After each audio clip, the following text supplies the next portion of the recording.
Oke,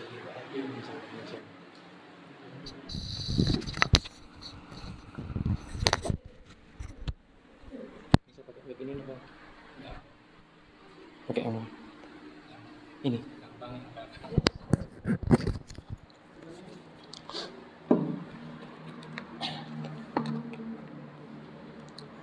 Cek. Cek satu. A'udzu billahi minasyaitonir rajim. Bismillahirrahmanirrahim. Assalamualaikum warahmatullahi wabarakatuh.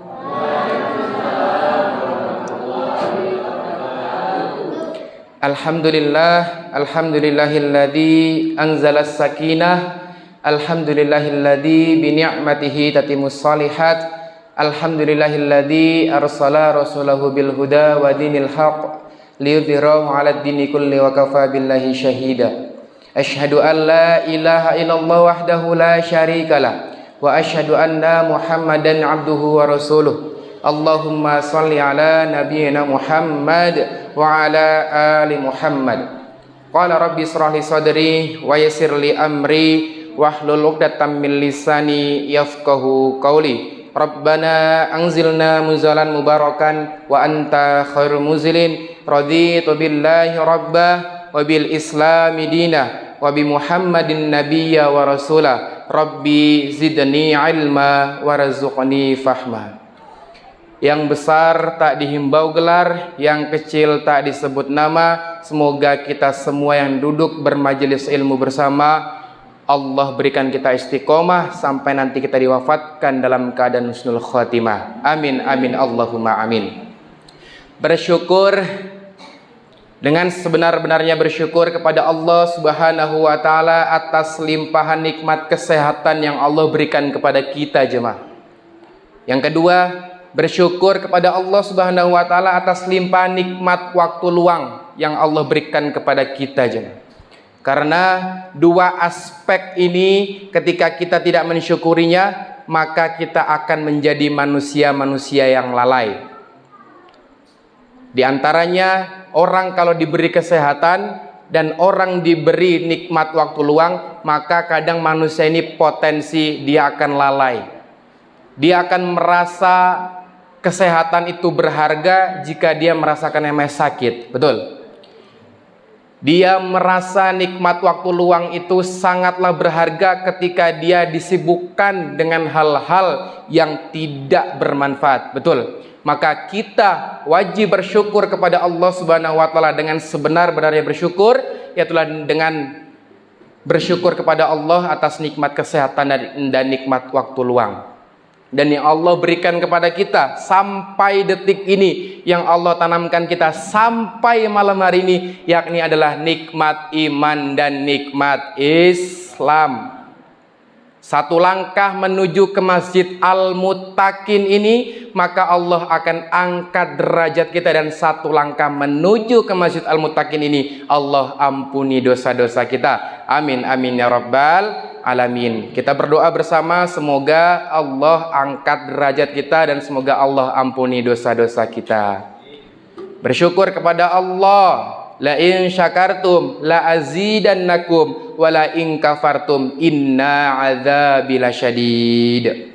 La in syakartum, apabila dia bersyukur, kata Allah, la azidannakum, maka akan kutambahkan nikmatnya. Wala in kafartum, kata Allah, apabila dia mengkufuri nikmat Allah, inna adzabi lasyadid, maka kata Allah, azabku sangatlah pedih. Maka kata Ibnul Qayyim mengatakan, orang bersyukur itu ada tiga aspek. Yang pertama, secara hatinya bersyukur. Ini berkaitan dengan rasa cukup manusia.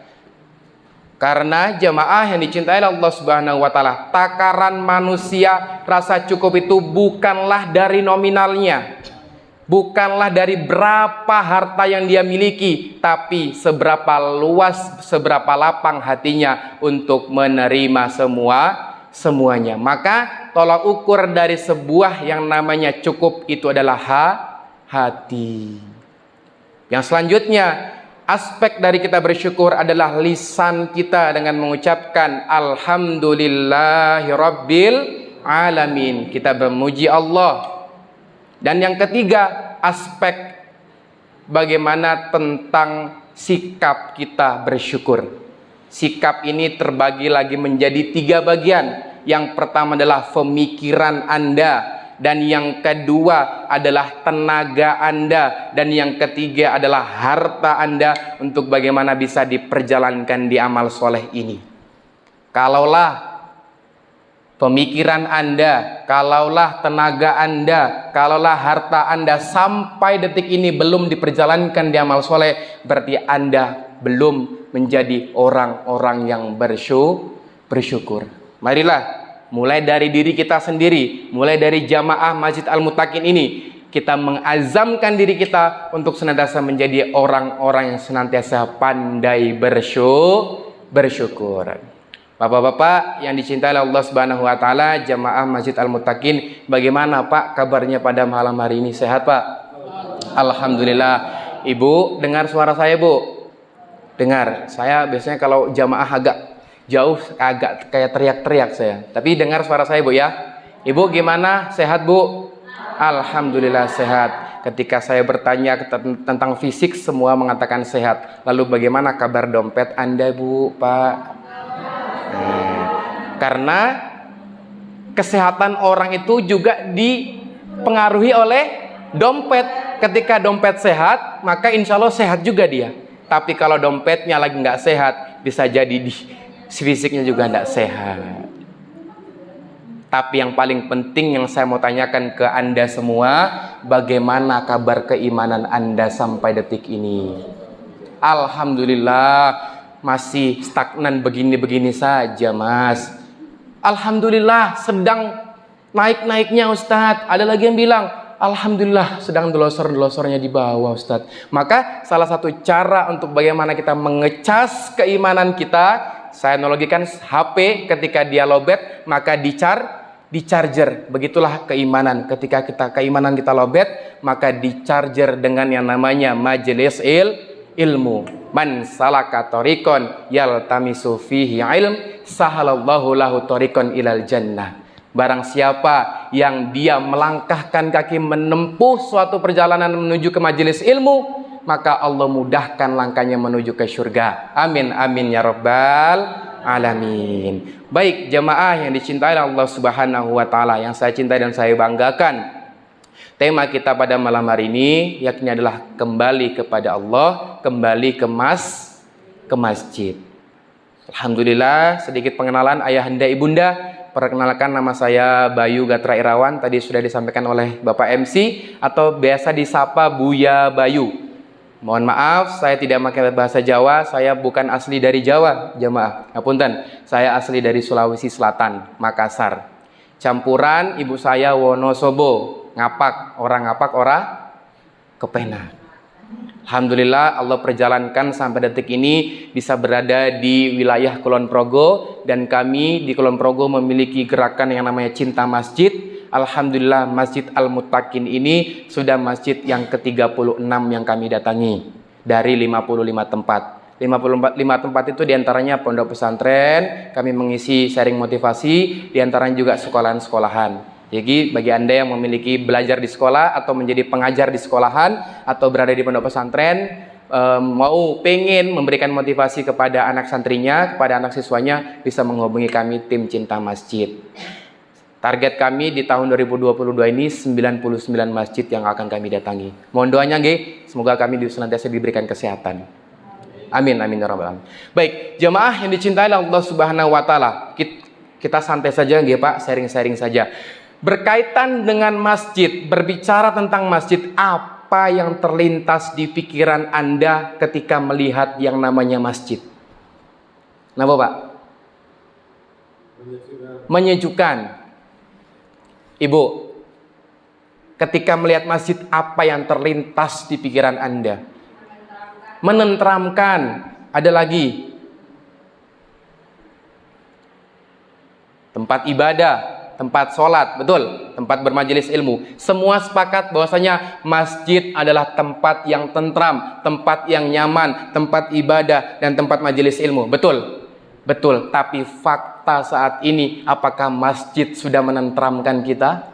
Apakah masjid sudah menjadi tempat yang nyaman bagi kita? Apakah masjid sudah menjadi tempat ibadah sejatinya kita? Ataukah masjid ini sudah menjadi tempat majelis ilmu kita? Pertanyaan terbesar seperti itu. Maka ketika berbicara tentang masjid, jamaah yang dicintai Allah Subhanahu wa taala, kita berbicara tentang kembali kepada Allah Subhanahu wa taala. Karena masjid itu dalam bahasa Arab adalah Baitullah. Apa? Baitullah. Baitullah itu artinya rumahnya Allah. Baitullah terdiri dari dua kata jemaah, bait dan Allah. Bait itu adalah tempat kita kembali dan Allah adalah pencipta kita, Rabb kita, Allah kita. Maka esensi dari Baitullah, esensi dari masjid adalah tempat kita kembali kepada Allah Subhanahu wa taala. Maka jemaah yang dicintai Allah Subhanahu wa taala, begitu penting kita berbicara tentang masjid. Tapi, ada tapinya, apakah masjid-masjid saat ini sudah menjadi tempat untuk kita kembali kepada Allah atau belum? Karena banyak fenomena umat saat ini ketika ada permasalahan hidup, dalam hal keluarga, dalam hal pekerjaan, dalam hal mengasuh anak, dalam hal membisnis, kembalinya bukan kembali kepada Allah, tapi kembalinya kembali kepada makhluk yang disebut orang pintar. Yang datang berarti orang. Ini sebuah pembodohan jemaah. Kalaulah kita kembali kepada makhluk, padahal makhluk tersebut juga punya masalah dan makhluk tersebut juga mencari solusi. Yang mempunyai solusi di dunia ini yakni adalah Allah Subhanahu wa taala. Maka ketika Anda memiliki permasalahan dalam kehidupan, cepat-cepatlah kembali ke masjid. Ambil air wudu, gelarlah sejadah, sholat sunnah 2 rakaat, bermunajat kepada Allah secara gratis. Nggak perlu pakai keris petir, nggak perlu pakai batu yang ada baterainya, nggak perlu. Gratis minta sama Allah Subhanahu wa ta'ala. Maka ketika kita berbicara tentang esensi masjid, kembali kepada Allah, maka hal yang pertama kita perbaiki adalah hablum minallah. 3 dimensi kehidupan manusia. Dicatat baik-baik jemaah. Ini nggak ada yang bawa catatan. Ya mungkin dicatat di hati ya. Karena ulama mengatakan ikatlah ilmu dengan tulisan. Maka kedepannya kalau Anda sedang bermajelis ilmu, bawalah catatan atau mungkin HP, itu bagaimana bisa mengisi resume dan nanti akan bisa digunakan untuk seterusnya. 3 dimensi kehidupan manusia. Yang pertama, hablum minallah, hubungan kita dengan Allah, berkaitan dengan kepercayaan kita kepada Allah, berkaitan dengan keimanan kita kepada Allah. Banyak sekarang jamaah orang yang beriman itu, orang yang percaya Allah itu dengan akidah taklid atau ikut-ikutan. Saya pernah bertanya kepada anak-anak remaja, anak-anak usia SMA, SMK, Le, kenapa kamu berislam? Kenapa kamu sampai detik ini Islam? Apa kata dia? Wong bapak saya Islam, ibu saya Islam. Lalu saya tanya lagi, kalaulah bapak ibu bukan Islam, lalu bagaimana sikapmu? Dia juga bingung. Oh, iya juga ya. Berarti selama ini kita berislam tidak melalui proses berpikir, kita hanya sekedar ikut-ikutan. Nyun sewu, banyak teman-teman kami di daerah Samigaluh, di daerah Kalimbawang yang dia berjuang untuk mengukuhkan akidah orang-orang sana. Karena apa? Dengan sebungkus sembako, dengan segerdus supermi, mereka bisa berpindah akidah. Maka jangan sampai ketika kita mau membangun Islam, membangun pondasinya, kita hanya numpuk batu tanpa menggunakan semennya. Nah, dengan kita mengecas ilmu kita, maka insya Allah akidah kita akan menjadi lebih kuat lagi ke depannya. Insya Allah, kalau masalah kepercayaan pasti Anda semua percaya dengan Allah. Tapi ada satu PR kita, yang dimana kita harus mencari Islam dengan kebenaran dengan akidah akliyah, akidah melalui proses berpikir. Saya di Yogyakarta, di Kulon Progo, memiliki forum atau memiliki yang namanya majelis komunitas ngaji rutin. Anda ikuti itu. Ya, saya rekomendasikan Anda akan diajari dulu tentang akidah Anda. Maka ketika jenengan melihat seseorang, oh itu orang itu sudah baik. Tapi kalau hablum minallahnya belum baik, belum dijadikan standar kalau dia orang baik. Itu yang pertama adalah hablum minallah. Yang kedua, hablum binafsi. Allah mengatur kehidupan kita dengan diri kita sendiri. Ini berkaitan dengan apa? Tata cara makan, tata cara minum, tata cara berpakaian. Apakah makan minumnya berdiri, apakah makan minumnya pakai tangan kiri, apakah busananya dia menutup aurat atau enggak. Semua diatur dalam Islam. Ayahanda, ibunda, saya sedikit cerita. Di salah satu pondok pesantren, ada salah satu santriwati yang dia hafal 30 juz. Ya, hafal 30 juz yang setiap harinya dia memurojaah hafalannya sebanyak 6 kali. Berapa kali? 6 kali. Suatu hari, suatu ketika si santriwati tersebut kerasukan setan atau kemasukan jin. Secara analogi kita, nggak mungkin seorang hafizo itu bisa kerasukan setan. Karena apa? Lisannya, pemikirannya, hatinya itu semua kalam-kalam Allah. Tapi suatu ketika dia kesurupan. Ustazanya berkata, menginterogasi si jin tersebut, "Hei, jin yang masuk ke dalam tubuh santriwati ini, kenapa kok engkau bisa masuk ke dalam tubuh wanita ini? Padahal dia seorang hafizo, setiap harinya dia memurojaah hafalannya sebanyak 6 kali. Di hatinya, di pikirannya, di lisannya, semua kalam Allah. Kenapa kok engkau bisa masuk?" Apa kata jin? "Aku masuk ke dalam tubuh santriwati ini ketika dia makan pakai tangan kiri." Oh. Cek berapa kali Anda hari ini makan pakai tangan kiri. Dan cek berapa jin yang masuk ke dalam tubuh jenengan. Maka Islam sedetail itu bagaimana mengatur lini kehidupan kita. Dan yang paling penting adalah yang ketiga, dimensi kehidupan kita adalah hablum minan nas. Ini berkaitan dengan sistem pergaulan-pergaulan kita. Cek pergaulan anak-anak kita, ayahanda, ibunda.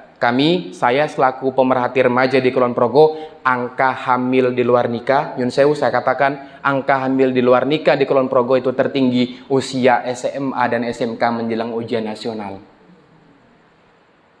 Usut punya usut, kita tarik benang merahnya, kita interogasi, ternyata pintu dari sebuah perzinahan tersebut adalah pacaran. Mungkin kalau di Indonesia, mungkin kalau di Kulon Progo, pacaran itu sudah menjadi hal yang sangat normal, betul. Bahkan kadang kalau misalnya anaknya nggak punya pacar, ditanya sama orang tuanya, Leh, Enduk, kamu kok nggak punya pacar? Ngeraisin po karo tonggomu. Sampai segitunya. Kalau zaman dulu orang pacaran berbeda. Mungkin kalau zaman jenengan, si laki-laki datang ke rumah, menemui sang cewek, tapi si cewek dikunci di kamar. Yang menemui si laki-laki tersebut adalah bapaknya, betul. Berbeda dengan sekarang. Ini kasus terjadi, bapaknya yang dikunci di kamar, anaknya yang pergi sama si cowok tersebut. Ada lagi yang mengatakan pembelaan anak remaja, "Ustadz, tapi kan orang tua saya membolehkan saya pacaran, kan ridho Allah dari ridho orang tua." Perhatikan kalimat saya, ketika ridho orang tua melanggar syariat dari Allah, maka bukan menjadi standar sebuah kebenaran. Hati-hati ayahanda, ibunda. Anda, ayah, menjadi apa di Quran dijelaskan? Ar-rijalu qawwamuna 'alan nisa.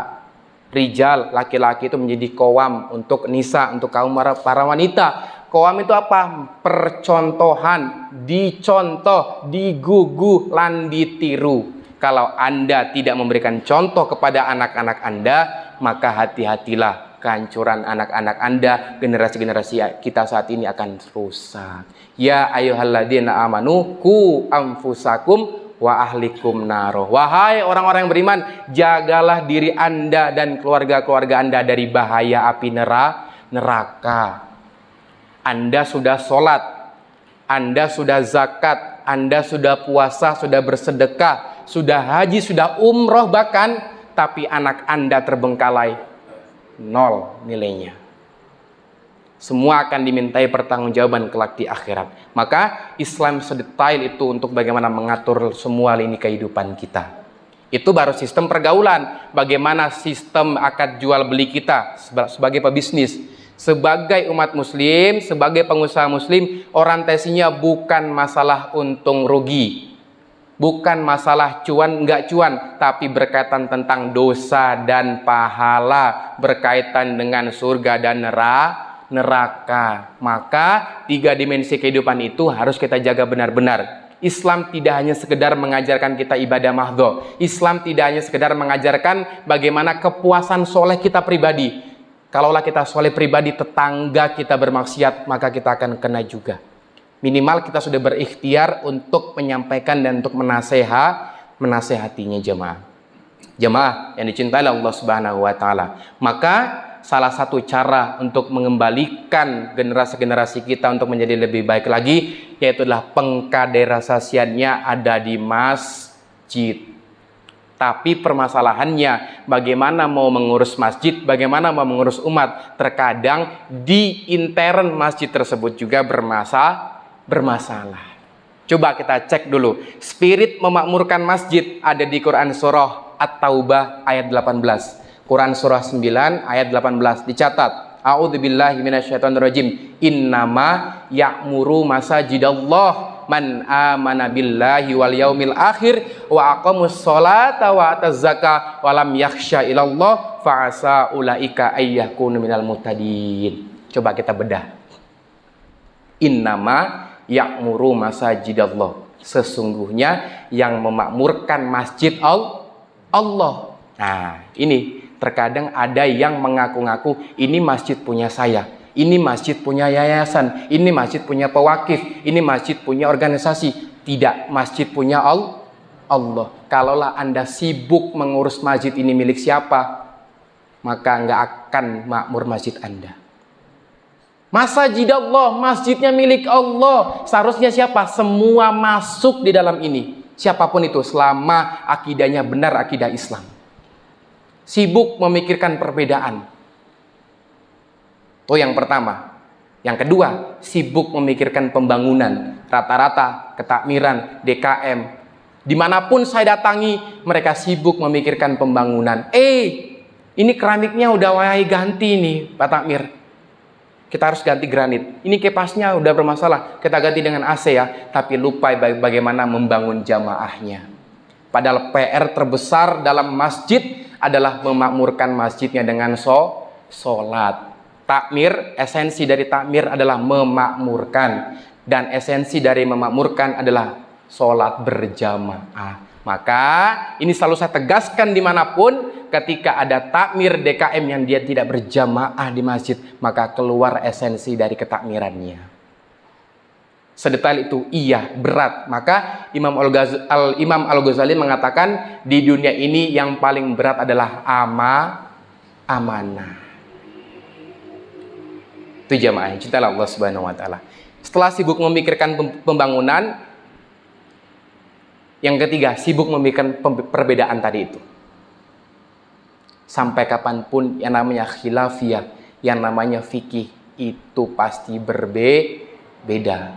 Perhatikan kalimat saya, fikih itu luas, yang sempit hati kita. Kalau kita mau memakmurkan masjid, kalaulah kita mau mengabdi di masjid, maka singkirkan perbedaan, mari bersama-sama kita junjung persatuan. Saya yakin gak bisa Anda memakmurkan masjid kalau Anda masih menggolong-golongkan sesuatu.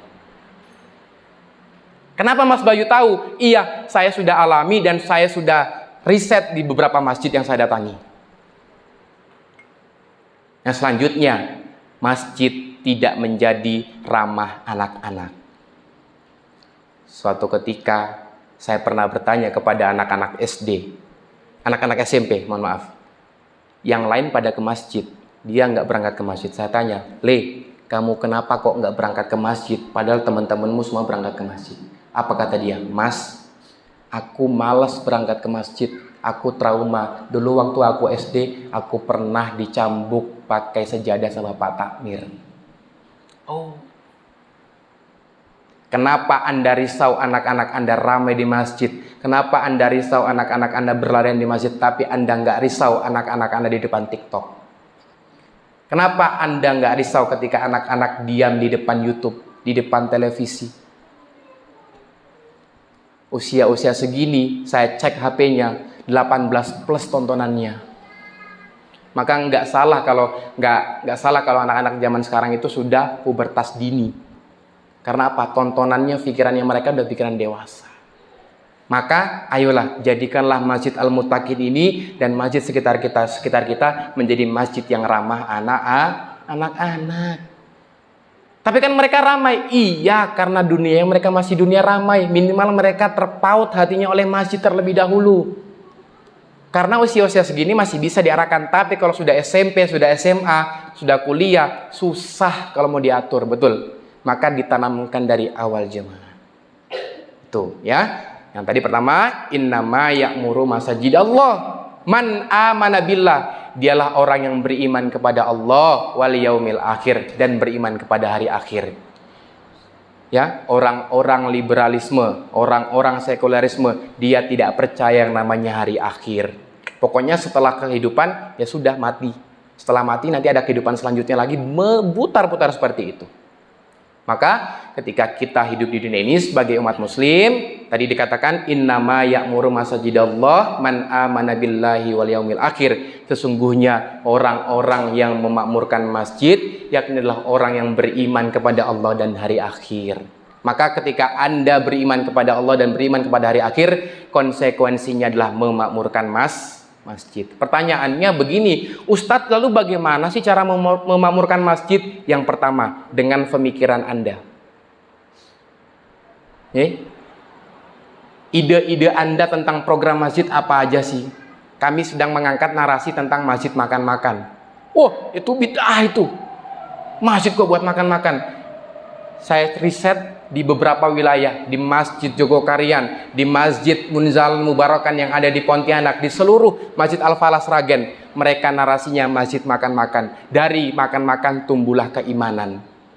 Saya sudah riset di musola perumahan saya di Giripeni, bahwasanya orang yang nggak pernah datang ke musola dan nongkrong di Cakro ketika rolasan, ketika malam hari ada makanan, dia datang di serambinya untuk makan.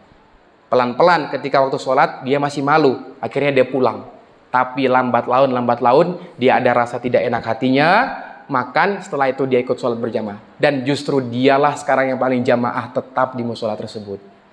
Kita tidak tahu, ya muqallibal qulub, Allah yang membolak-balikan hati hamba.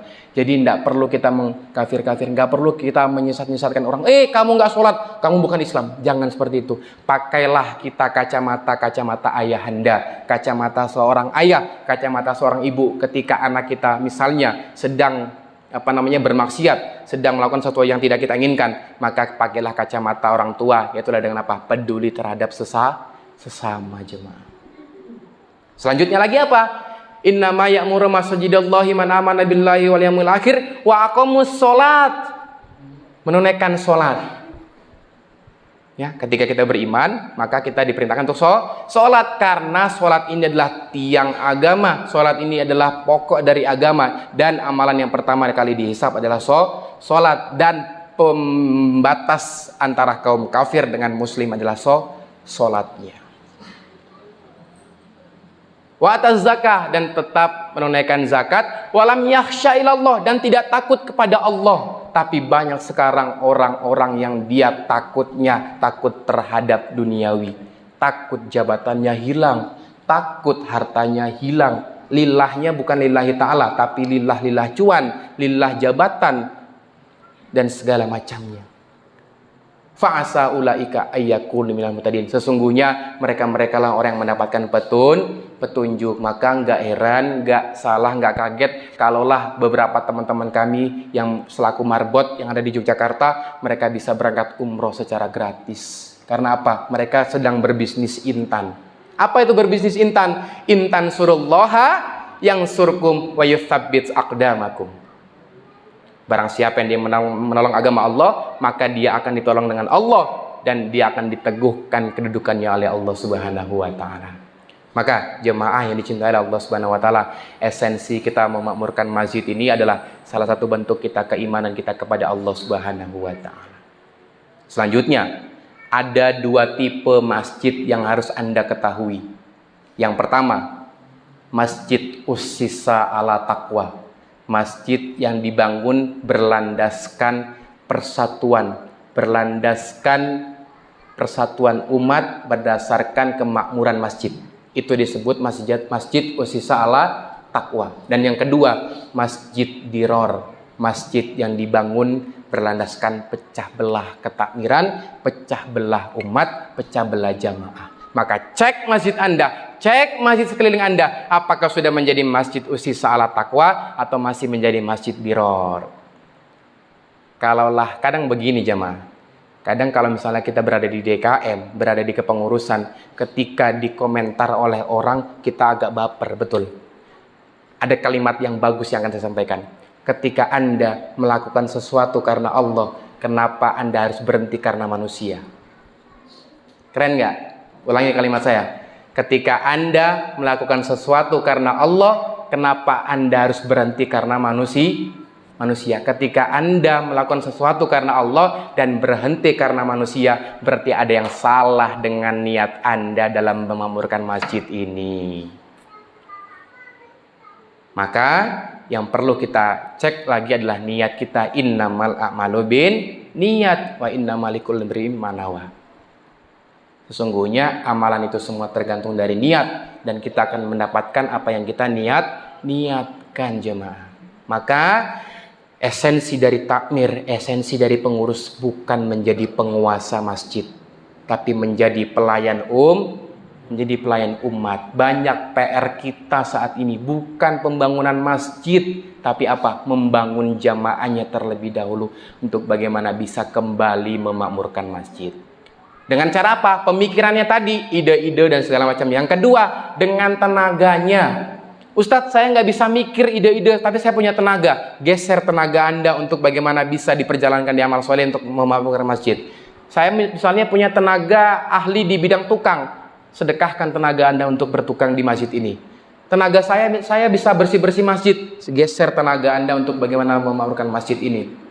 Ustadz, saya nggak punya ide, saya nggak punya tenaga. Mana harta-harta Anda untuk bagaimana bisa diperjalankan di kemakmuran masjid ini?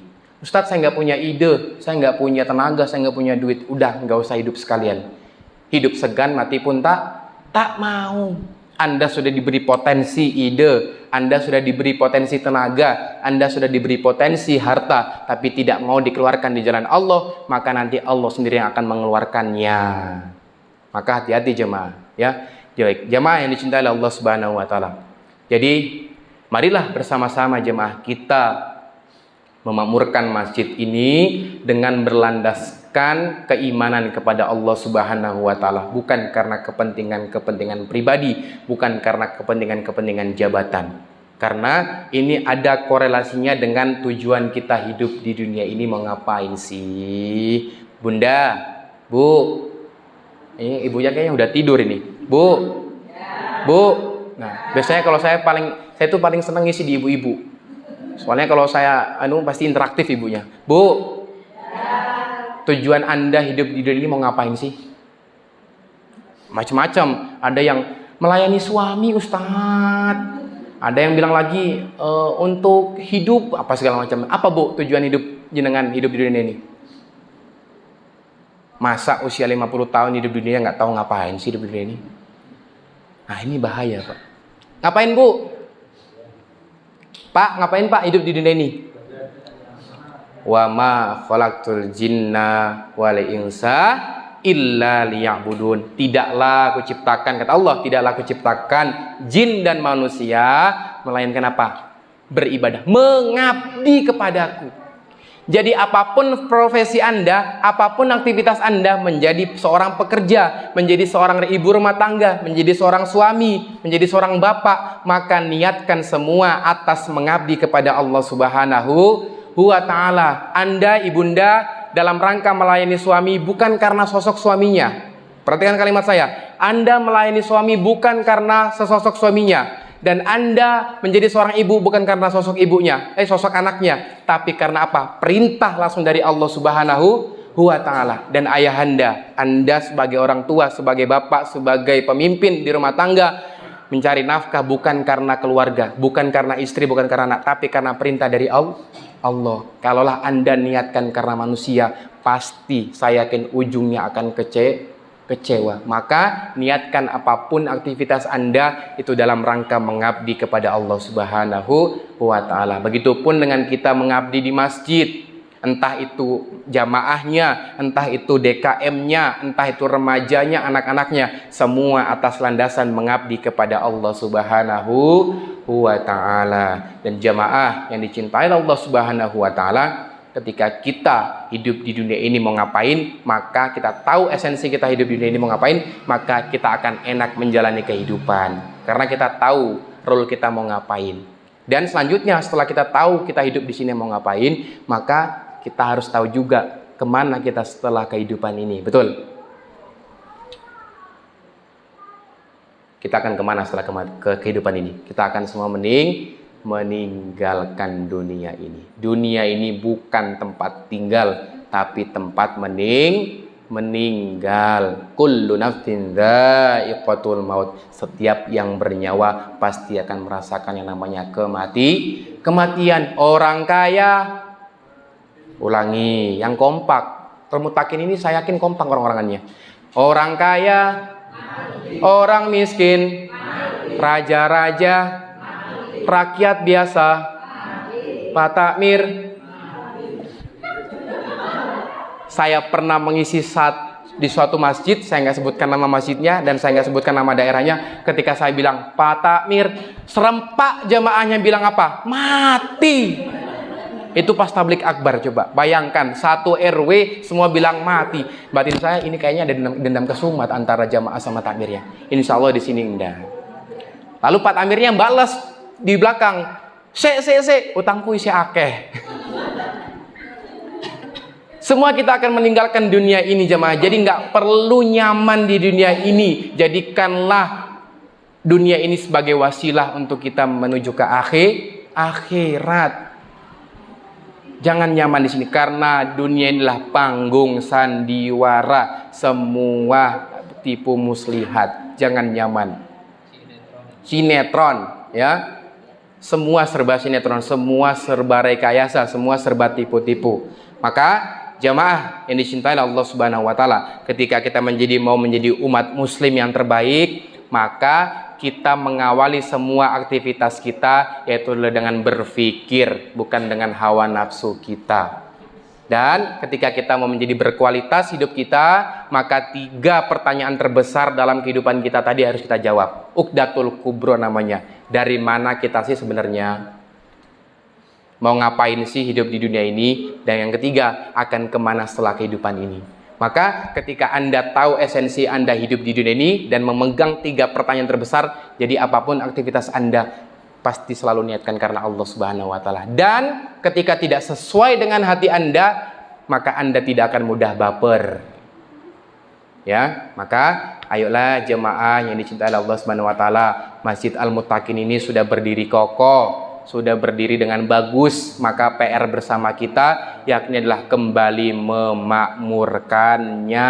Bangun masjid itu gampang, mendirikan masjid itu gampang, tapi yang sulit adalah memakmurkannya. Saya pernah sedikit cerita ayahanda ibunda, di suatu daerah saya pernah disodori proposal pembangunan menara oleh salah satu DKM masjid. Assalamualaikum Mas Bayu. Waalaikumsalam. Niki Mas Bayu, kami dari masjid ini, kami ada program pembangunan. Pembangunan apa Pak? Pembangunan menara. Coba saya lihat proposalnya. Proposal tahun sekarang tahun berapa Bu? 2022.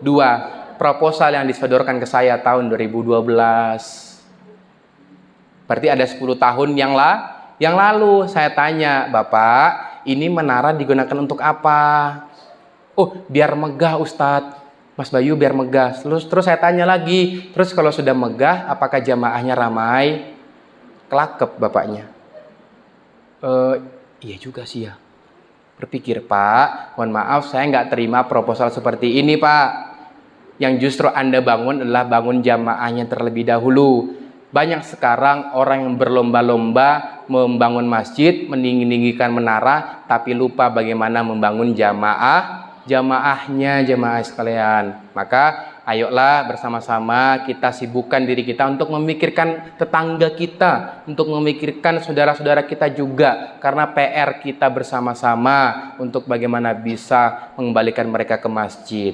Karena sebaik-baik tempat yakni adalah masjid jamaah. Maka Allah sangat cinta dengan orang-orang yang kembali memakmurkan masjid. Allah sangat cinta kepada orang yang kembali kepada Allah Subhanahu wa taala. Maka salah satu cara kita menjadi Abdullah yang baik yakni adalah kembali ke masjid.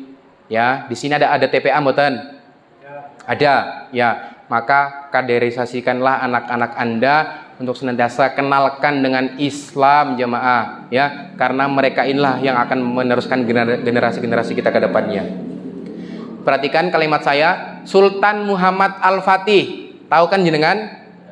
Sultan Muhammad Al-Fatih, beliau penakluk kota Konstantinopel, mengatakan, ketika kelak engkau tidak mendengar gelak tertawa anak-anak di masjid, ketika engkau tidak melihat anak-anak berlarian di masjid, ketika engkau tidak mendengarkan anak-anak bagaimana azan di masjid, apa kata beliau? Ini keren banget. Maka keruntuhan generasimu akan sangat dekat.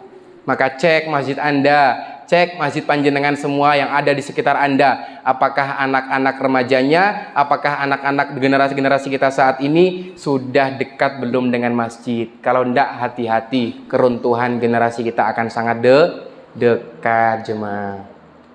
Ya, anak-anak kita, generasi-generasi kita saat ini kita dijajah bukan dengan secara militer sekarang, Pak. Kita dijajah itu dengan secara non fisik, non militer. Dengan apa? Perusakan akhlak anak-anak kita. Contoh TikTok, ya. Ini ada anak-anak remaja cewek mboten? Ya, setiap saya buka TikTok pasti ada anak-anak yang dia muslimah yang berlenggak-lenggok di depan TikTok. Hati-hati, anak-anak Anda diperhatikan baik-baik. Karena apa? Anak-anak inilah nanti akan menjadi amal jariah atau dosa jariah buat kita. Anak-anak kita ini, anak-anak muda saat ini atau manusia memiliki yang namanya naluri atau ghorizo. Apa namanya? Ghorizotul baqo atau naluri eksistensi diri. Anak-anak kita ini senang kalau dipuji, senang kalau dipuja. Maka hati-hatilah anak-anak kita saat ini, tolong dijaga dengan baik-baik, sebagaimana baik dan mestinya. Karena mungkin Anda sudah mendidik anak Anda di rumah dengan baik. Anda sudah mendidik anak Anda di lingkungan dengan baik, tapi bisa jadi di luar sana anak-anak Anda bergaul yang salah. Maka ketika anak Anda berangkat sekolah, ketika anak Anda berangkat bekerja atau berkegiatan, maka mintalah sama Allah, doa sama Allah, ya Allah, aku titipkan anak Anda kepada anak hamba kepada Engkau, karena Engkau sebaik-baik penjagaan. Kita tidak tahu anak kita di luar sana ngapain, maka kita berpasrah diri kepada Allah Subhanahu wa ta'ala. Karena yang Allah nilai adalah ikhtiar kita, proses kita. Masalah hasil itu area yang menguasai kita dan itu nggak akan dihisap. Yang akan dihisap adalah ikhtiar kita sampai mana. Maka ayolah jamaah Masjid Al-Muttaqin Kemendung, ya, Kemendung, Gotaan, Panjatan, Kulon Progo. Mulai dari Masjid Al-Muttaqin ini bersama-sama kita memberkahi sekelilingnya. Di Quran surah Al-Isra ayat pertama dijelaskan bahwasanya masjid itu adalah barokna haulahu. Oke, sebelum kita lanjut, sudah ada hidangan di depan. Kita berdoa terlebih dahulu jamaah, ya. Kita berdoa terlebih dahulu. Kalau saya ada SOP makan dan minum namanya. Mungkin bisa Anda terapkan di masjid, mungkin Anda bisa terapkan di keluarga Anda. Perhatikan baik-baik SOP makannya. A'udzubillahi minasyaitonirrajim. Bismillahirrahmanirrahim. Ya Allah, jadikanlah makanan dan minuman ini menjadi energi kami untuk beramal soleh. Menjadikan kami ini hamba-hamba yang senantiasa pandai bersyukur, dan semoga bisa menjadi wasilah hadirnya ketenangan, keberkahan, kebahagiaan serta keistiqomahan. Dan untuk orang-orang yang telah menyajikan hidangan pada malam hari ini. Semoga engkau berkah limpahkan rezekinya, engkau jadikan keluarganya sakinah mawaddah dan warahmah, dan semoga engkau berikan generasi-generasi Quran. Amin amin ya rabbal alamin. Bismillahirrahmanirrahim. Allahumma barik lana fi ma razaqtana wa qina adzabannar. Monggo silakan bisa dihidangkan terlebih dahulu. Baik, kami lanjut ayahanda ibunda. Di Quran surah Al-Isra ayat pertama telah dijelaskan bahwasanya masjid itu adalah barokna haulah. Apa itu barokna haulahu? Memberkahi sekelilingnya. Maka saya yakin, saya jamin ketika Masjid Al-Muttaqin ini bisa makmur, insya Allah dia akan bisa memberkahi sekelilingnya. Tapi Ustadz, tapi Mas, sekarang kan banyak masjid-masjid di sekeliling kita, tapi kok saya nggak dapat keberkahan? Berarti Anda, pertanyaan terbesar, apakah Anda sudah memakmurkan masjid atau belum? Maka ketika Anda pengen diberkahi hidupnya, maka nempel-nempelah dengan masjid. Maka mengabdilah dengan masjid. Bisa jadi mungkin PNS Anda itu sampingan, tapi pekerjaan utama adalah menjadi marbot. Ya, mungkin petani Anda petani sampingan, tapi pekerjaan utama adalah menjadi marbot jemaah. Maka ayolah bersama-sama kita nempel-nempelah dengan masjid. Apapun itu caranya, nempel-nempelah dengan masjid. Insya Allah nanti akan turun keberkahan. Nah pertanyaannya, apa sih definisi berkah itu Pak, Bu? Kadang kan kita sering mengatakan berkah ya. Alhamdulillah ngalap berkah, alhamdulillah dapat sekolah berkat dan segala macamnya. Berkah itu apa sih Bu, Pak? Berkat, berkebaikan yang bertambah atau ziyadatul khair. Berkah itu adalah ziyadatul khair, bertambahnya kebaikan. Tiba-tiba kok anak saya kok jadi manutan ya? Tiba-tiba kok istri saya jadi manutan ya? Tiba-tiba kok suami saya memberi saya tambahan uang jajan bulanan ya? Nah, itulah yang disebut namanya berkah. Dan barang siapa yang bertakwa, wa may yattaqillaha yaj'al lahu makhraja wa yarzuqhu min haitsu la yahtasib. Allah memberikan, barang siapa yang bertakwa, Allah memberikan dia rezeki dengan cara yang tidak disangka-sangka, min haitsu la yahtasib. Maka matematika manusia dengan matematika Allah itu berbeda. Anda kalau mau hitung-hitungan jangan sama Allah, karena hitungan-hitungan manusia itu 1 tambah 1 sama dengan 2, tapi kalau Allah 1 tambah 1 itu bisa lebih dari 2, tergantung dari hak prerogatif Gusti Allah Subhanahu wa taala. Maka ayolah jemaah yang dicintai Allah Subhanahu wa taala, yang saya cintai dan saya banggakan, mulai dari diri kita pribadi dan keluarga kita. Karena miniatur peradaban di dunia ini melalui rumah. Ciptakanlah rumah yang harmonis, ciptakan komunikasi yang baik. Saat ini anak-anak pulang sekolah, anak-anak pulang kerja langsung megang HP. Bapaknya pulang kerja main HP, ibunya pulang belanja main HP, bangun tidur main HP, mau mandi main HP, mau sarapan main berangkat kerja main pulang kerja main HP, mau sholat main pengajian main bahkan mau tidur pun main HP. Matilah hidup kita tanpa Kalau kita mau lihat kualitas diri kita, maka cek interaksi kita dengan Al-Quran. Sudah sejauh apa sih? Sudah seintens apa sih?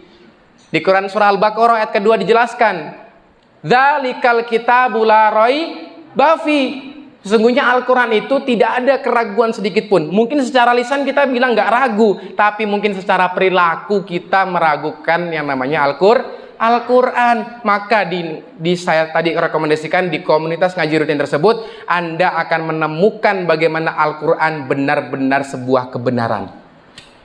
Akan diajak alur berpikirnya. Bagaimana caranya? Nanti bisa hubungi saya lebih lanjut ya. Komunitas ngaji rutin sepekan sekali. Luangkan waktu. Dulu corona, ayo pengajian. Orang bisa ngumpul-ngumpul corona. Betul enggak? Betul. Begitu sekarang sudah enggak corona, ayo ngaji. Apa kata mereka? Aku sibuk kerja, aku sibuk kuliah, dan aku sibuk lainnya. Maka ada niat, ada jalan. Enggak ada niat, banyak alasan. Maka ayo jemaah yang dicintai Allah Subhanahu wa taala, Dzalikal kitabul la raiba fi. Tidak ada sedikit keraguan di dalamnya. Hudal lil muttaqin. Kenapa bahasanya hudal lil muttaqin bukan hudal lil muslimin? Karena tidak semua orang muslim itu yang mengambil aturan dari Al-Quran, hanya orang-orang yang bertakwa saja. Lalu apa pertanyaannya definisi takwa itu? Takwa itu secara umum mengatakan menjalankan segala perintahnya dan menjauhi segala larang-larangannya. Takwa juga definisinya adalah apa? Takut kepada Allah dan segala macamnya. Maka ayolah jemaah, kita naik step. Setelah menjadi seorang muslim, maka naiklah menjadi orang yang muttaqin seperti masjid ini jemaah. Karena Al-Quran itu turun untuk orang-orang yang muttaqin. Dzalikal kitabul la raiba fihi hudal lil muttaqin. Dan apapun yang berkaitan, apapun yang menempel dengan Al-Quran pasti akan mulia. Contoh, bulan apa diturunkannya Al-Quran? Bulan apa? Bulan Ramadan. Bulan Ramadan bulan yang mulia. Malam apa yang diturunkannya Al-Quran? Lailatul Qadar. Maka malam Lailatul Qadar juga malam yang mulia jemaah. Maka apapun yang berkaitan dengan Al-Quran, apapun yang disandingkan dengan Al-Quran, nempel dengan Al-Quran, pasti dia akan mulia. Seorang hafiz, seorang hafizo, dia akan dimuliakan nanti di akhirat, dia akan memberikan mahkota kepada orang tuanya. Maka didiklah anak-anak Anda untuk bagaimana bisa memperdalam Islam. Karena saat ini saya mengambil kesimpulan bahwasanya sebaik-baik untuk menyelamatkan generasi kita adalah di sekolah-sekolah Islam atau di pondok pesantren. Saya contohkan bagaimana pendidikan Indonesia saat ini memisahkan antara agama dan kehidupan. Fasludin anil haya. Saya berikan contoh. Dulu saya waktu SMP pernah belajar sejarah. Anak-anak, manusia pertama di dunia ini adalah manusia betul enggak? Mulai dari ketek, mulai dari monyuk, betul? Mohon maaf. Betul enggak? Kita diajari materi seperti itu, betul? Dan kita percaya waktu itu. Betul. Dan ketika pelajaran Islam dikatakan anak-anak, manusia pertama di dunia ini adalah Nabi Adam. Saya pernah protes kepada guru saya. Oh iya, nggak terima dong. Saya tanya kepada guru sejarah, Bapak mohon maaf, kalau di sejarah kok manusia pertama ini manusia purba, Homo erectus, Homo sapien, Homo meletus, dan Homo dan lainnya. Kenapa kok manusia pertama ini purba? Padahal di dalam Islam manusia pertama adalah Nabi Adam. Apa kata beliau, guru saya yang sejarah? Mas, pelajaran sejarah ini tidak boleh disangkut pautkan dengan sejarah Islam. Karena memang berbeda. Saya tanya lagi, terus saya ngikut yang mana Pak? Secara sadar tidak sadar, pendidikan anak-anak Anda sudah pendidikan sekulerisme. Memisahkan antara agama dengan kehidupan. Itu bahaya Pak. Betul tidak? Betul. Dan ternyata saya berpikir logika, kalaulah misalnya manusia itu berawal dari manusia purba, dari ketek, dari monyuk, kenapa sampai sekarang masih ada monyuk? Katanya berevolusi, betul.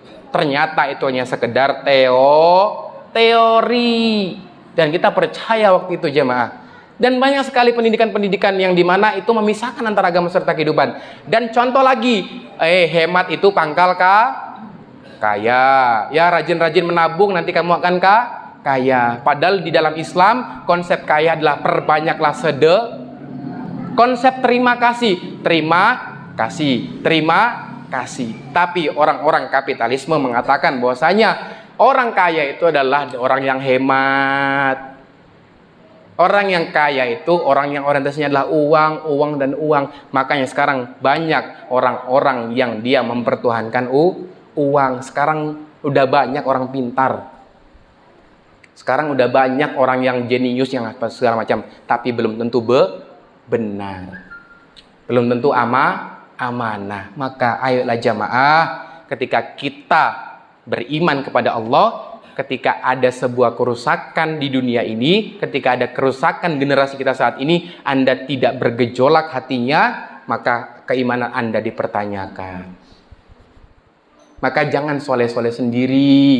Ajak lingkungan kita, ajak anak istri kita untuk bagaimana bisa taat kepada Allah Subhanahu wa taala. Baik, itu ya jamaah yang disuruh Allah Subhanahu wa taala. Kita sampai jam berapa, Pak? Bu? Bisa kalau ngomong enggak sadar. Saya kemarin ngisi di Bantul sampai 10:30. Ya karena mulainya 10:30. ya.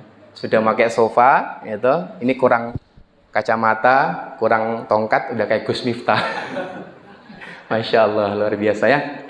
Itu jemaah. Maka ayolah, jangan bosan-bosan, jangan merasa cukup dengan keislaman Anda, jangan merasa cukup dengan pemahaman Anda. Ada di tengah-tengah masyarakat kita yang mengatakan, aku kira ngerti opo-opo yo, ya wis lah rapopo. Justru keawaman Anda, justru ketidaktahuan Anda itulah yang nanti akan dihisap oleh Allah Subhanahu wa taala.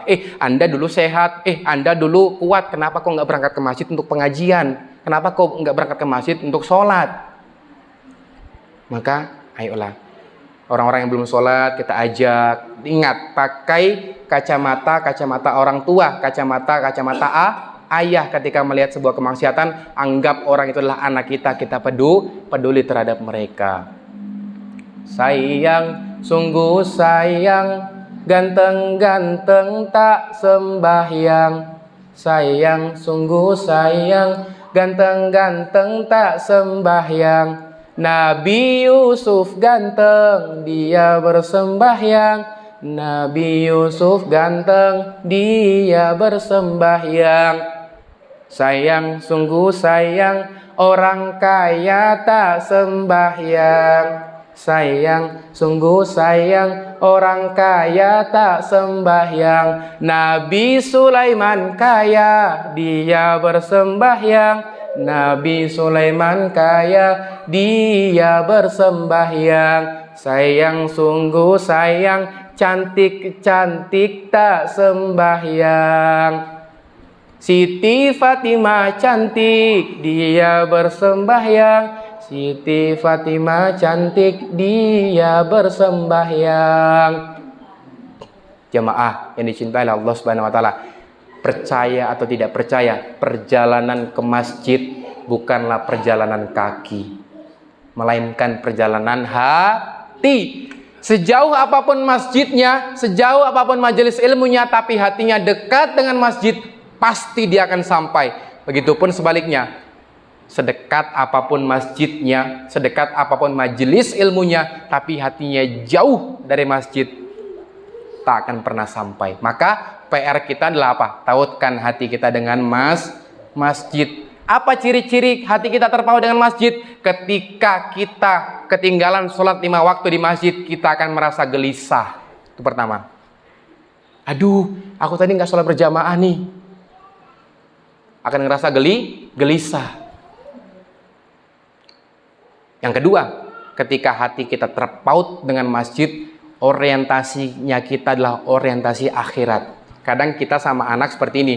Le, kamu kalau sudah speed, sudah sunat, nanti kamu sekolah, habis kamu sekolah, nanti kamu lulus, kamu kuliah, habis kuliah kamu nikah, dapat pekerjaan kamu sudah mulia, kamu nikah punya anak, begitu seterusnya. Betul. Orientasinya orientasi dunia. Pernah nggak terbersit atau terlintas dengan mengucapkan, Le, nanti kamu akan mati loh, Le, apa bekal yang kamu bawakan? Le, nanti kamu akan menjadi kepala keluarga loh, apa ilmu yang akan kamu sampaikan ke anak-anakmu? Saya rasa segelintir orang saja yang mengatakan seperti itu. Maka ketika hati kita terpaut dengan masjid, orientasinya kita adalah selalu orientasi akhirat. Dalam hal pekerjaan, dalam hal mengasuh anak, itu semua orientasinya akhirat. Dan ketika hati kita terpaut dengan masjid, insya Allah akan turunlah keberkahan dalam hidup Anda sekalian. Amin, amin ya rabbal alamin. Maka Islam begitu detailnya mengurus atau mengatur semua lini kehidupan kita, jemaah. Jadi tidak hanya sekedar mengurus sholat, mengurus sedekah, mengurus zakat, tapi semua lini kehidupan kita diatur dalam Islam. Tapi banyak potret umat muslim saat ini, dia alergi dengan aturan Islam itu sendiri. Mereka menganggap, kalau Islam itu ya sudah di masjid saja.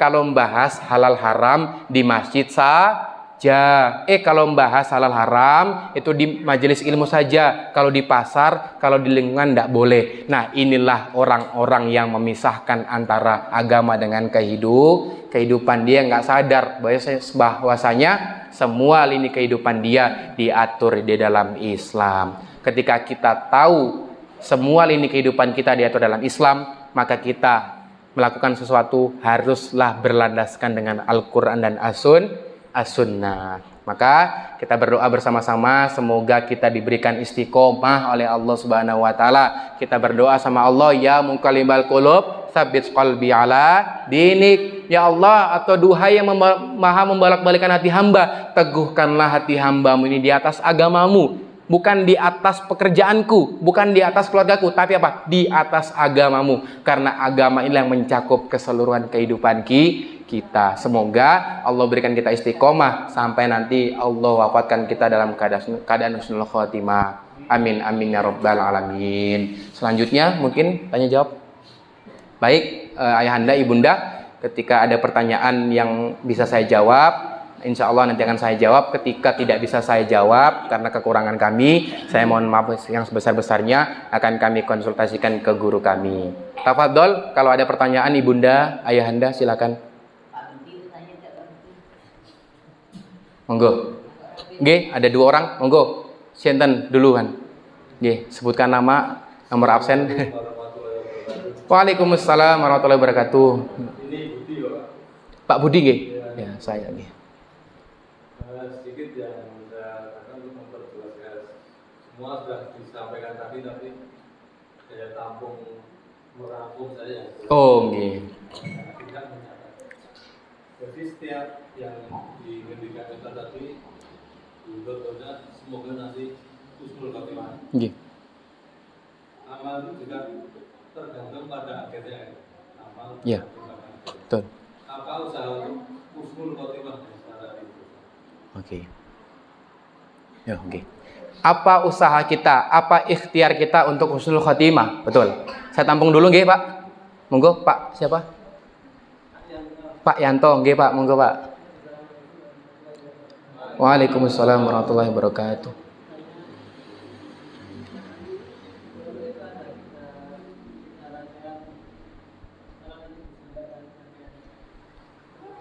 Berapa, Pak? Ya. Oh, mau diulang nggih? Nggih.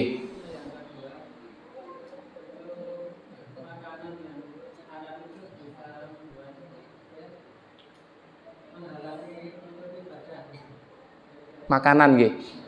Oke. Waalaikumsalam warahmatullahi wabarakatuh. Nggih, saya tampung dulu nggih, Pak. Nanti mohon saya diingatkan kembali. Ibunya ada pertanyaan, Bu? Ibunya sudah jelas semua nggih? Alhamdulillah udah pintar-pintar nggih. Insyaallah. Ini antara dong sama blong. Ya. Insyaallah ibu-ibu al-mutakin ini pintar-pintar semua. Amin amin ya rabbal alamin. Baik, mohon izin saya menjawab Bapak Budi ya, biar lebih interaktif. Bahwasanya apa sih ikhtiar kita untuk bisa husnul khotimah? Baik, Bapak, ketika nanti panjenengan mengikuti ngaji rutin, di situ ada materi qada dan qadar. Di situ juga berkaitan dengan namanya tentang ajal, tentang rezeki dan segala macamnya. Nah, yang kita fokusi adalah lingkaran yang kita kuasai, yakni adalah ikhtiar kita. Dan para jumhur ulama mengatakan orang itu meninggal dunia sesuai dengan kebiasaannya. Pertanyaannya bukan kita mati kapan, pertanyaannya adalah bagaimana nanti kita mati dan dalam keadaan apa kita meninggal. Nah, maka husnul khotimah, takaran dari husnul khotimah itu prerogatifnya dari Gusti Allah, jemaah. Karena yang tahu husnul khotimah itu dari Allah Subhanahu wa taala. Tetapi kita bisa melihat track recordnya dia selama berada di dunia. Misalnya contoh, beliau inilah seorang marbot masjid. Beliau ini seorang orang yang soleh. Beliau ini selalu orang yang intan surullah, menolong agama Allah dan segala macamnya. Nah, itulah yang tolak ukur menjadi husnul khotimahnya seorang.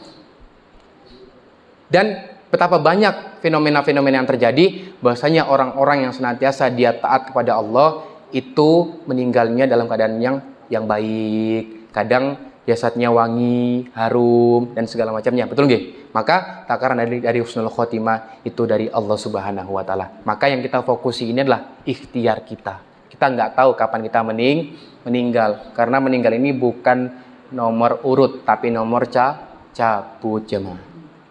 Ya gitu nggih. Jadi yang kita ikhtiarkan, yang kita fokusi saja Pak, yang ikhtiar kita. Jadi husnul khotimah itu insyaallah prerogatif dari Gusti Allah, dan kita hanya fokus ke lingkaran yang kita kuasai, dan itulah yang menjadi tolak ukur husnul khotimahnya kita. Turun Pak, mohon maaf kalau banyak kekurangan dari saya. Wallahu a'lam bishawab. Dari Pak Yanto. Tadi pertanyaan pertama tentang 3 konsep bersyukur. Yang pertama, dengan hati kita. Yaitu adalah apa? Barometer kita bersyukur dengan hati kita adalah rasa cukup dengan apapun itu. Maka bersyukur bukan dari nominal. Bersyukur bukan dari takaran banyak atau sedikitnya, tapi dari hati kita. Banyak sekarang orang yang dia dilimpahkan harta yang banyak, tapi dia tidak bersyukur. Banyak orang sekarang yang dilimpahkan jabatan yang banyak, tapi dia tidak bersyukur. Karena apa? Hatinya dia tidak bersyukur. Itu yang pertama, aspek bersyukur. Yang kedua, lisan kita. Karena lisan ini juga yang nanti akan dimintai pertanggungjawaban kelak di akhirat. Nah, lisan kita bersyukur kepada Allah dengan mengucapkan alhamdulillahirabbil alamin, apapun itu bentuknya, baik musibah, baik itu sebuah cobaan, kebaikan, kenikmatan kebaikan atau kenikmatan keburukan, semua kita ucapkan alhamdulillahirabbil alamin. Bersyukur. Yang ketiga, dengan aspek apa? Sikap kita, pemikiran kita, tenaga kita, harta kita dipergunakan, diperjalankan di amal soleh. Nah, itulah orang-orang yang bersyukur. Tunggu ya Pak, wallahu a'lam bishawab. Pertanyaan yang kedua berkaitan dengan makanan, G. Ya, berkaitan dengan makanan. Kami di Yogyakarta ada program kampanye kuas halal. Karena banyak sekali sekarang kuas-kuas yang digunakan untuk mengoles-ngoles makanan itu terbuat dari kuas bulu babi. Nah, itu ada rangkaian materinya. Saya nggak sampaikan pada malam hari ini. Ketika Anda mau mempelajari itu, nanti bisa lain kesempatan kita pelajari. Jadi ada beberapa ciri-ciri kuas tersebut itu kuas yang terbuat dari bulu babi. Jadi babi itu turunannya hampir semua yang ada di babi itu terpakai. Mulai dari dagingnya, pastilah. Ya, mulai dari bulunya dan apapun itu, bahkan kulit sepatu pun ada yang terbuat dari dari kulit babi. Maka harta-harta atau zat-zat yang masuk ke dalam diri kita yang itu sifatnya haram, mohon maaf, itu akan bisa menjadi penutup dari doa-doa kita, jemaah. Contoh misalnya ini sebuah diri kita, ya. Ketika kita berdoa, di dalam sini, di atas ini ada sekatnya, ada penutupnya. Ketika kita minta sama Allah, ternyata sekat ini yang menutup doa-doa kita sampai saat ini. Maka ikhtiar kita perbaikilah, coba cek kembali apa yang kita makan, baik secara mengambilnya, baik secara mendapatkannya halal atau haram, dan baik secara zatnya, apakah itu halal dan haram juga. Oke? Jadi perhatikan baik-baik kuas-kuas yang ada saat ini. Nah, itu ada materinya tersendiri, saya nggak bawa materinya. Oke? Kapan-kapan kita belajar tentang hal itu. Maka orientasi seorang muslim bukanlah enak atau enggak enaknya, bukan masalah untung atau ruginya, tapi ini perkara pahala dan dosa, perkara surga dan neraka. Nah, maka ketika kita sebagai umat muslim yang terbaik, nah ini dikatakan di Quran surah Ali Imran ayat 110, kuntum khairu ummatin ukhrijat linas. Hei Masjid Al-Mutakin, jamaah Masjid Al-Mutakin, hei umat muslim, kalian adalah umat terbaik. Maka ketika kita disebut umat terbaik, maka perdalamlah Islam dengan lebih baiklah lagi. Maka saya sarankan panjenengan luangkan waktu untuk mengikuti komunitas ngaji rutin tersebut. Bagaimana caranya? Hubungi nanti saya. Wallahu a'lam bishawab, Pak Budi, Pak Yanto. Kalau saya banyak kekurangan, saya mohon maaf sebesar-besarnya dari saya pribadi. Mungkin ada salah sikap yang ucap kurang berkenan, mohon dimaafkan nggih panjenengan semua. Nggih, sampun? Sampun nggih Pak, Bu. Nanti mungkin setelah saya tutup kita bisa bercengkrama, bisa ngobrol-ngobrol lebih lanjut. Siapa tahu dengan silaturahim ini ada rezeki-rezeki yang bisa mengalir untuk kita semua, dan insya Allah dengan silaturahmi ini kita mendapatkan keberkahan dalamnya. Amin amin ya rabbal alamin. Kita berdoa terlebih dahulu. Ayahanda ibunda, mohon izin nyun sewu saya pimpin doa nggih sebelum nanti MC tutup Pak ya. Baik, kita berdoa terlebih dahulu, kita bermunajat kepada Allah Subhanahu wa taala, tundukkan pandangan kita, angkat tangan kita bermunajat kepada Allah seraya kita merendahkan diri kita di hadapan Allah Subhanahu wa taala.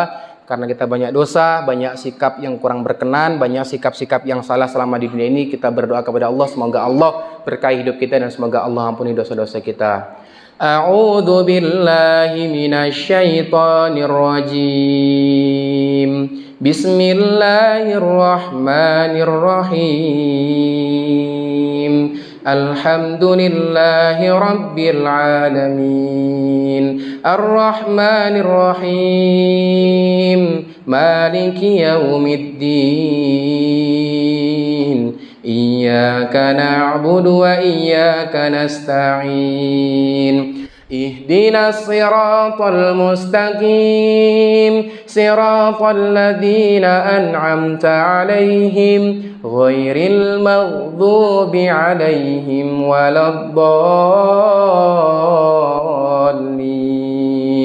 آمين الحمد لله على نعمة الإيمان الحمد لله على نعمة الإسلام الحمد لله على نعمة أخوة الحمد لله على نعمة هداية الحمد لله على نعمة الهجرة الحمد لله على نعمة المسجد الحمد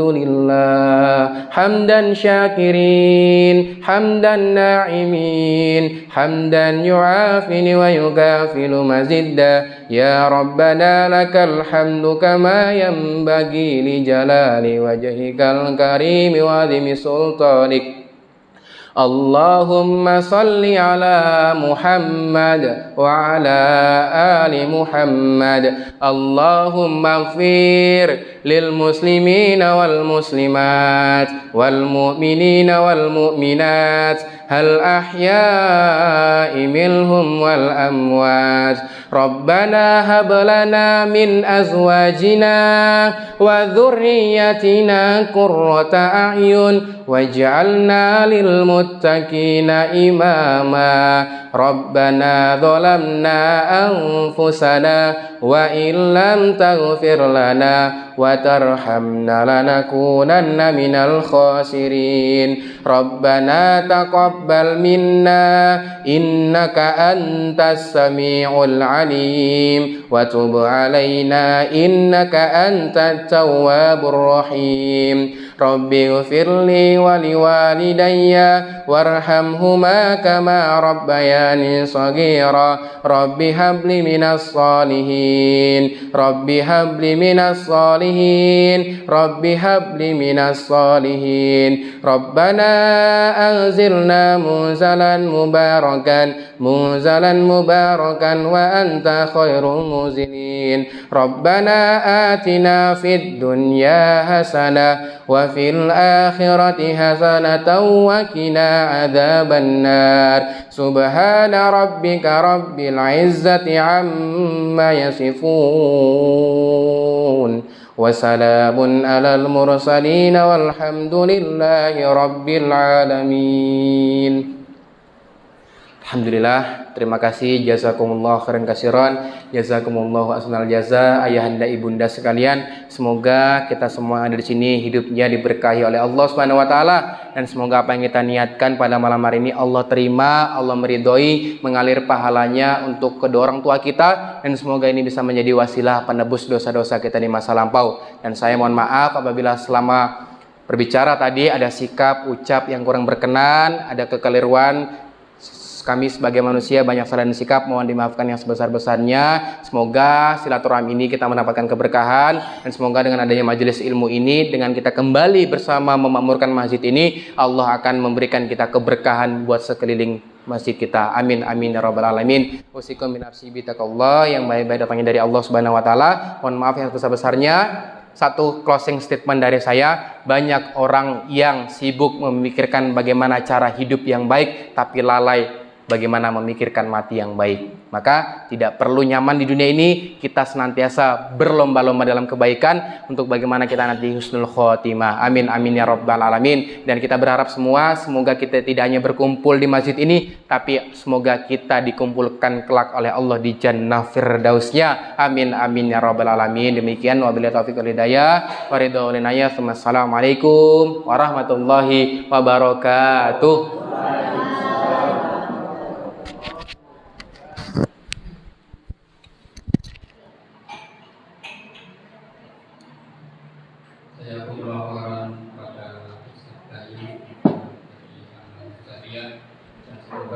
kita bisa alhamdulillah telah kita akhiri pengajian pada hari ini. Sebelumnya saya sebagai pembicara mengucapkan kegelapan kita akhiri pada dengan doa kepada majelis. Semoga Allah memberkati kita asal Tuhan dan anta astagfiruka wa atubu ilaik. Akhirul kalam, wassalamualaikum warahmatullahi wabarakatuh.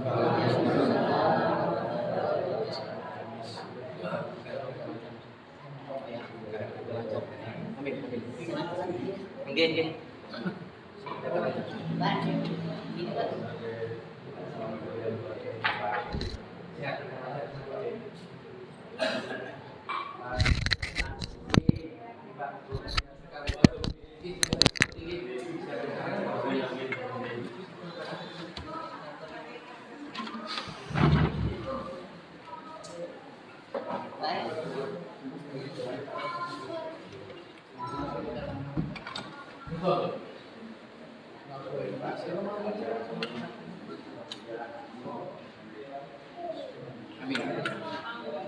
Amin.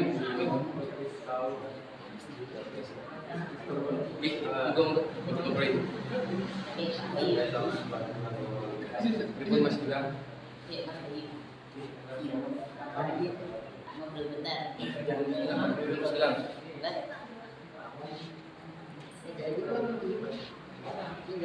Kiri ini Pak. Kali ke Pak. Nggih. Nggih, Masjid Madung Botok. Naik lagi ke atas. Ini ada patung gentong kali ke itu. Daerah situ nggih. Pripun Mas Gilang? Allah Akbar.